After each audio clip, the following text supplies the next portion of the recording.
Hello, and welcome to El Zoominario. Today we have Leonardo Zepeda-Ñúñez, who was born in central Chile, and he grew up under the magical sky of the Atacama Desert in the northern part of the country. He developed an interest in STEM after visiting the observatories dotting the area. He moved to Santiago for his bachelor's degree, which he never finished. And instead, after spending a summer at the Institute of Pure and Applied Mathematics in Rio de Janeiro, he applied to the engineering program at École Polytechnique, from which he obtained his engineering diploma after a 6-month research internship at Caltech. He then returned to France for his master's in numerical analysis and PDEs at the University of Paris, Pierre and Marie Curie. Finally, he sailed again through the pond. He obtained a PhD in mathematics from MIT under the directions of Laurent de Manet. After graduating, he spent a few years in California, first in Southern California as a visiting assistant professor at UC Irvine, and then in Northern California as a postdoctoral researcher at Lawrence Berkeley National Lab. Since 2019, he has been assistant professor at mathematics in the University of Wisconsin-Madison. Thank you very much, Leo, for being here with us, and you can take it from here. Well, thank you, Claudia, for the invitation and second for the presentation. So today, I would like to talk a little bit about this new idea of using deep learning to basically tool for charge problems that otherwise will be very hard using classical methods. So for us, the focus of our talk is inverse problems. So what is an inverse problem? Let me see if I can. Inverse problem is basically trying to understand or try to have a guess of the properties of a material by only using measurements on the surface. So basically, you have imagine the Earth. You want to see what is inside the Earth, but you cannot physically measure the Earth unless you want to have like a very big drill. So you need to do something else. And inverse problems, perhaps the first application of it, at least in an industrial setting, is in this picture in the early 1900s. These are what is called the Schlumberger brothers. That then they have like they started a very large company for oil exploration. And what they did is exactly that, oil exploration. So what they used to do is basically drill holes and then put like basically two cables through the holes and then try to measure the conductivity of the rock. And the idea of doing that is because the conductivity of the rock changes quite a lot if you have just water or you have oil trapped into the rock. So in this case, they try to use this indirect measurement that is only on these boreholes to have an idea of the content of oil inside the rock, basically. So this kickstarts a very lucrative industry, trying to, in some sense, try to guess how much oil do you have on the surface.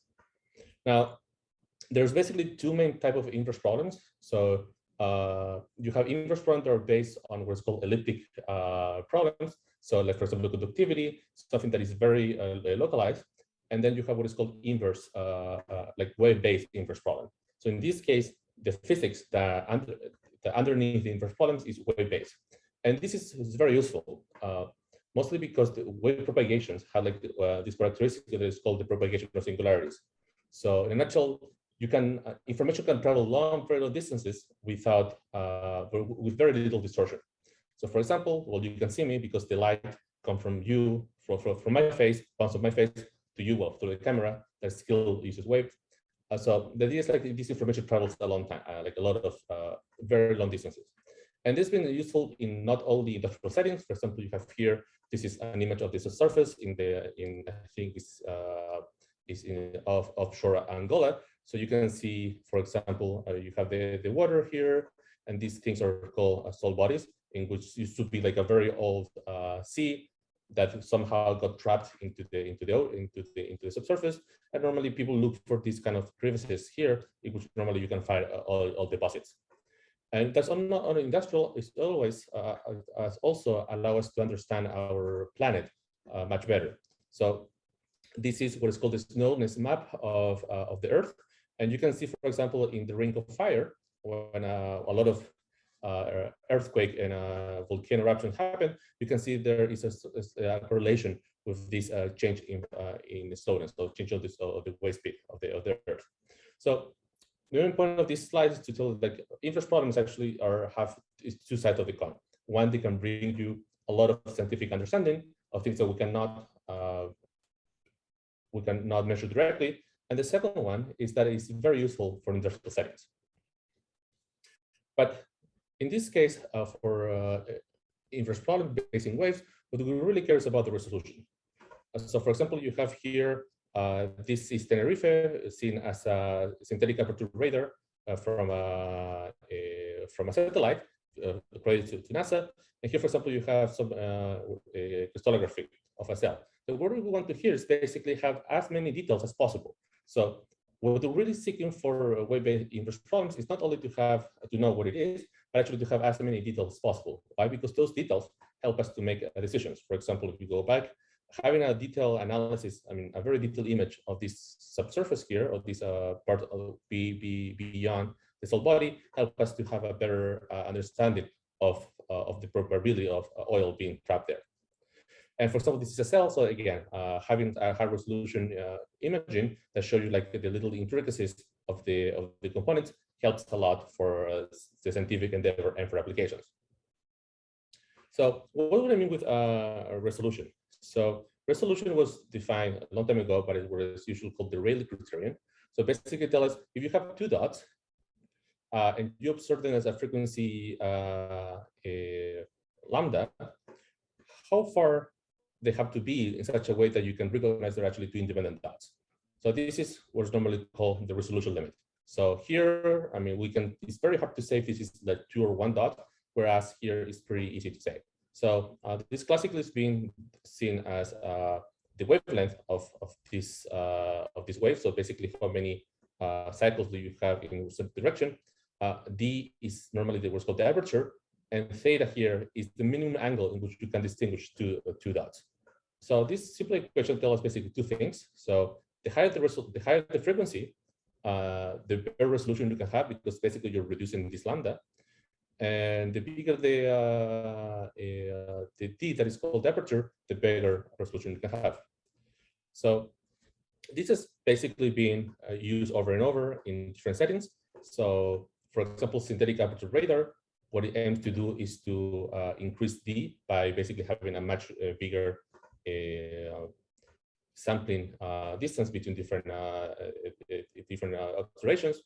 Or if you want to do even more, like astronomical interferometry, that's basically just the same. So basically positioning two telescopes farther away, you have the equivalent resolution having a very big telescope that is basically the distance with these two the smallest one that are farther apart. And for decreased lambda, there's been several advancements in the last century. Notably, the most recent, well, the most significant one is using electrons instead of light. So what is the point of that? That you can accelerate the electrons and you can have a much smaller lambda that you could have with like visible light. So this is basically what like the typical resolution for physical problems is about. Now, for us, we're trying to focus a little bit in a different industry, and this is for ultrasound imaging. So as you know, you have like basically a machine, you have a probe, and then it's the same principle. You send a sound wave, and basically you hear the echo back. So this is a very popular imaging modality. Why? Because it's painless. Basically, you just put the patient and you just put like the sensor around them. They don't need to be injected with a contrast medium. It's pretty safe. And why? Mostly because it doesn't need any ionizing radiation. You don't need any like large magnet as MRI, and that makes it very, very cheap. So the issue with this is that one is low contrast, and the second is the resolution is not great. So for example, here is echography of the liver, and from what I understand, this is a healthy liver, but it's kind of like you can see that there is the line here, somewhere there, but you cannot see any of the structures inside the liver. So in this case, we call it they have a very low resolution. You can see roughly what the things are, but you cannot really see the properties of the material inside the liver. And the main reason of this is the way that a typical ultrasound machines work. So basically, they send a wave, and they hear the echo back, so they will hear something like this. And they only care here about the what's called the first arrival. So basically, you send a pulse, you know when you sent it, you hear it back, and you try to compute the distance all the time between you sent it and came back, having some estimate of the wave speed on the human tissue, and then you record that. So this is basically this peak here, and then you can have a few other subsequent peaks that you can recover. But the problem is there's a lot of these little things here. There are what's called coda, or after reflection. So basically, you send one wave, it will hit one, like for example, the liver, and come back. You will see, but that is not the only thing that you receive back. You can send one wave, it transfer inside the liver, hit the other wall of the liver, come back, hit the first wall, and then come back. So you have like these images, sorry, these signals that have several reflections, and those normally are completely left out. So we only care about the first one that arrived. And why we do this is because analyzing and processing this coda is way too expensive, and is impractical in the case of ultrasound, because you want an image on the spot, on real time. So this is actually possible to do, and that's basically people in the old company, old industry, they do, but they require supercomputers, and it's very labor intensive, and it takes weeks, even months to process, even in large supercomputers. So this is out of the question for biomedical applications. So then arises the question is, can we process this coda without using a supercomputer and in real time? And the answer is yes, at least that's what we think, but we need some help with deep learning. Why? Because these interactions are so complicated that it's very hard to approximate them efficiently. And we need something that is able to approximate this map better. So deep learning can help us, but the issue is like it's not off the shelf deep learning. So if you just build a neural network, you feed the data, and you try to do a prediction, most of the time the prediction is pretty bad. Why? Because these are built mostly for images or for speech or for text. In this case, they have to be built in order to capture the basic physics of wave propagation to be able to approximate this solution efficiently. So just give you a simplified model that is very similar to ultrasound. So basically, you have an object here, we call it eta. You hit it with a wave, and then what you have is this US that is basically the impulse response or the echo from our incident wave. And in this case, we can probe this for different directions, and we can sample by, this is just an assumption, very strong assumption. We can sample the echo all around our patient that will live this era. And we can probe this by any possible direction. So it's basically having full aperture of our patient. Now, these are the equations. If you want to take a look later, this is just a very simple Helmholtz equation with radiation conditions. I will not go into details, but just to give you like an idea how this looks like. So imagine that you have these four triangles. Let's suppose there are, I don't know, tumors or something that we want to image. And so we will see what happens if we hit it with a wave from the left. Actually, it's from the right in this case. I just realized that this is wrong. So you hit it from the right, it will interact with the triangles, and then it will bounce back to the right. Then you can do the same from below. So you send a wave from below, it will interact and will have a reflection that comes from the triangles back. And you can do this for any direction and sample all around these guys. And these are become your observations.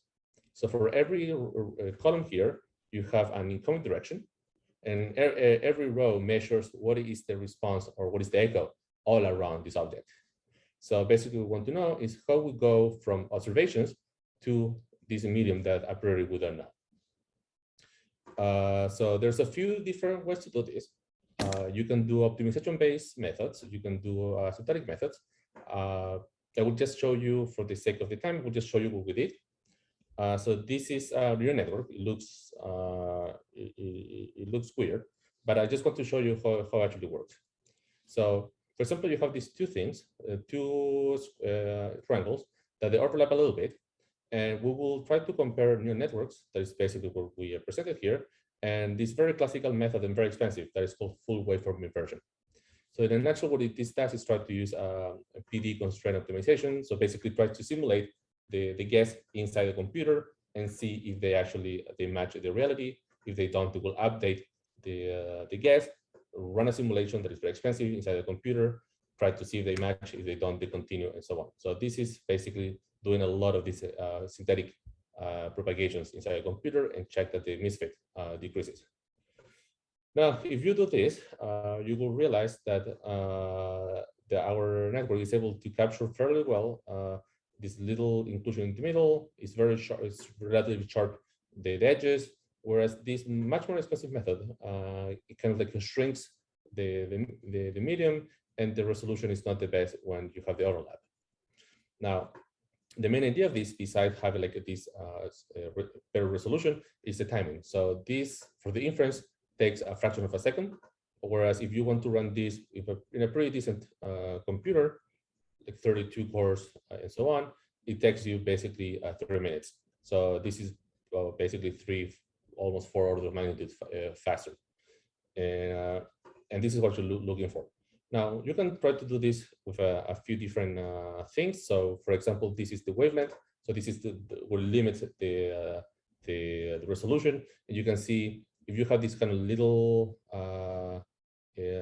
triangles here, different positions, you're still able to image them or record them fairly well, even they are very close by, and you have multiple reflections. For something smoother, this is pretty easy. Even if some of the elements are below what is called the diffraction limit, you have squares, you have other triangles, different positions, and you can see that these ones you can they're pretty small with respect to the wavelength, and still you're able to guess which is the orientation and predict them efficiently. And you have like things that are even below, like by like less than a fourth of the wavelength, and still you're able to capture them efficiently. So this kind of tries to cheaply have the best resolution possible. So I think that I'm just in time. So the main conclusion of this is 3 points. So the resolution is the main currency. It's the main goal for inference problems. You want something that is has like as high resolution as possible, because that is will give you the best tools to make a decision. Now, processing the coda, this is a coda, not code, is very expensive, and it often requires a lot of computational grant to do it, even for like large 3D images. And the third point of what I wanted to make is, if you are able to handcraft a neural network that is able to capture the physics of the wave propagation in such a way that it can predict these things efficiently, you can then process the coda in 3-4 orders of magnitude faster than a regular optimization-based method will do.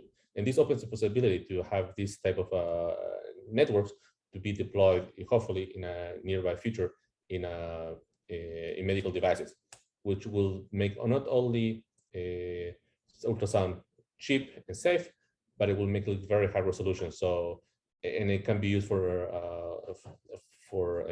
continuous monitoring that normally is it's very hard to do with existing technologies. So that's my very short talk. Thank you very much. Any questions?